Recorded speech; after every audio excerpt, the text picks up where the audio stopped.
Hi friends, welcome to the course Proverbs Expressive English presented by me Amirtha Devrajan. I'm a student of English Literature from Delhi University. You can follow me on Unacademy at this given URL, and don't forget that your feedback is precious to me. So please rate, review, recommend, share and comment on these lessons and courses.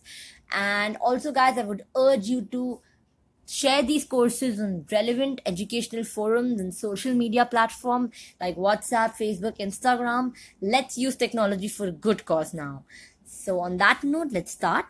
The first proverb which we're going to learn today is, as you make your bed, you must lie in it.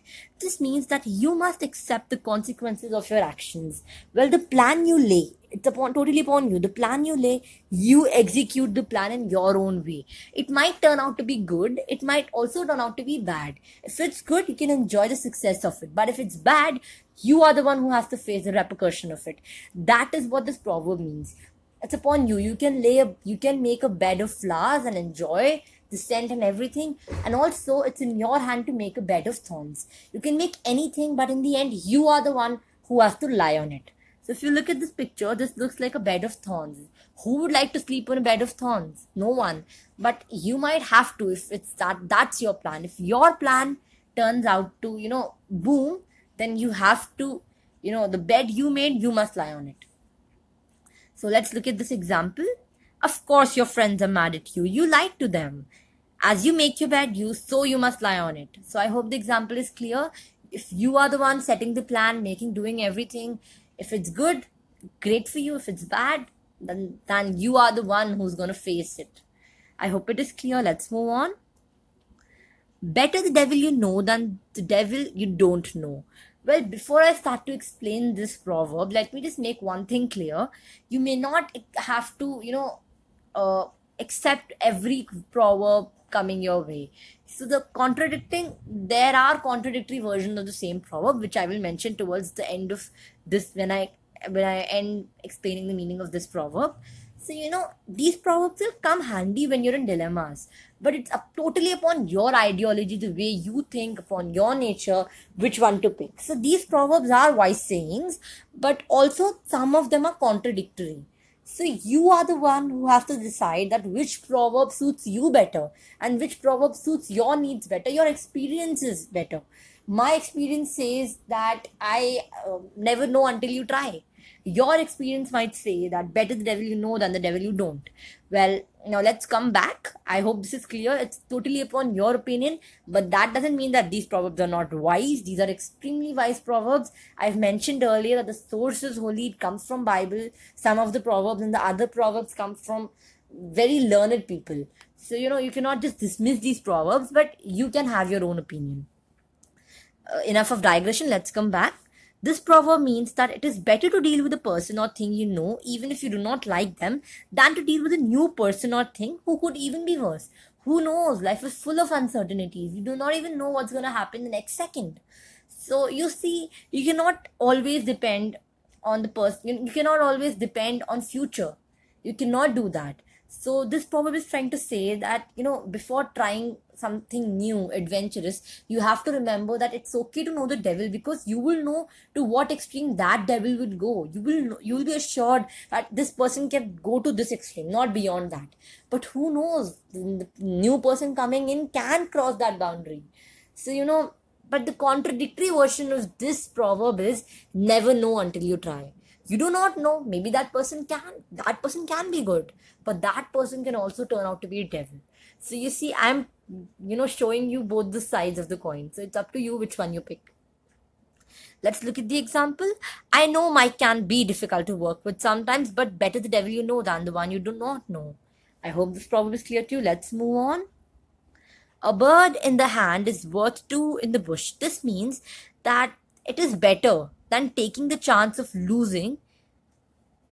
Even if something in your hand is in lesser quantity, it is better to keep it than, going after something larger in quantity and losing the one in your hand. This is what this proverb means, because often when we achieve success, we move towards achieving more success, and we have to keep the stake of what's in our hand. So you have to do that wisely. Maybe to achieve other birds, he has to let go of this bird. He needs hands to catch hold of birds. So he may lose these birds and not get the other two birds. So you see, you always run after quality and quantity, but you have to remember that you have to respect whatever's in your hand. So a bird in the hand is worth two in the bush. If you're having something in your hand, that already means that you have something which you're running after. Already you have two birds in the bush is equal to one bird in your hand. Let's look at the example. Stephen, I enjoy dating Nicole, but I'd really like to ask Debbie to dinner. Mark, if you do that, Nicole will break up with you. Don't forget that a bird in the hand is worth two in the bush. So let me just explain this example. If this guy, Stephen, goes after the girl, Debbie, he might lose out on Nicole and then he might end up being single. So, he cannot let go of something without being sure that he will, who knows, Debbie may not turn up to the dinner. So, he is not certain. If he is certain that, okay, Debbie will definitely come with him, then he can let go of Nicole. This is just a very basic example, and I think the human level of this is not comparable. I should have talked about something related to business. I mean, humans are not, something which we can exchange. So I'm just giving you an example. Don't take it personally. So, you cannot let go of what's in your hand, aiming to go for something which is not even sure you'll get. This is what this proverb means. Cross the stream where it is the shallowest. This means to do the things in the easiest way possible. Well, crossing the river on the shallow side is definitely easy. You won't, drown. But who knows? I mean, if there's some deep part, you may drown. You do not know. So this proverb says that pick the easiest choice available to you. Do not go after complex things in order to, brag about it or show off that, yeah, I did this. I did so much to get to that point. The other person may cross the river from the shallowest point, and he's in the end, he has also crossed the river. You have also crossed the river. The thing is that yours was a little adventurous and also a lot risky. His was, easy. In the end, the result is both of you have crossed the river. I'm talking symbolically. I hope you get it. So let's look at the example. Jill, how can I get Fred to give me permission to start this project? Jane, cross the stream where it is shallowest. First ask Fred's boss for permission. I'm sure she'll give it to you. Then Fred will have to agree. So, this was the easiest way out. So this proverb tells you that pick the easiest way out, as it's always about the result and not about the way, the adventure you embarked. So let's move on. The last proverb, that is, cut your coat according to your cloth. Well, this means that this tells us not to spend more than what we earn, to live within our means. We cannot buy a bungalow out of 10 rupees, right? If I do not earn well, if I earn really less, I cannot buy something, I cannot expect for luxuries. I have to live the way whichever my economy suits me. So that is what this proverb means, that we have to spend within our limits. We cannot, we cannot transgress our limits, because that way our regular life will be affected. If I earn 25,000 per month, and if I, use it for shopping and everything, wow, what will I eat? What about whatever I'm eating, whatever I'm drinking, and what about my regular use money? The groceries and everything. What about that? So you have to think about it. For running a regular life, you need money. You cannot spend on luxuries. So cut your coat according to your cloth.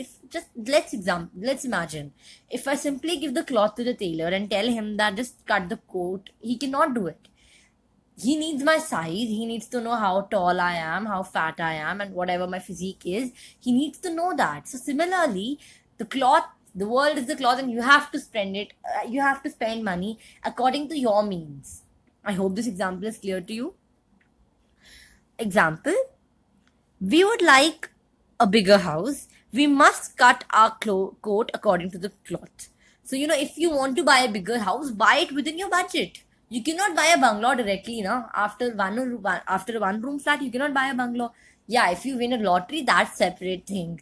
So, you have to cut your coat according to your cloth. Let's look at this picture. This also explains us the meaning. Live within your income. Don't be too ambitious in your plans. I hope these lessons and these proverbs are clear to you. Thank you so much for watching this video. Awaiting your response eagerly, and I would like to thank each and every person individually who has been commenting regularly and reviewing and rating the courses. I would get back to you as soon as I can. And yeah, I'm reading your comments, but I will definitely get back to you. I'm talking to those to whom I haven't replied. Thank you so much for your constant support and guidance, guys. See you. Have a nice day.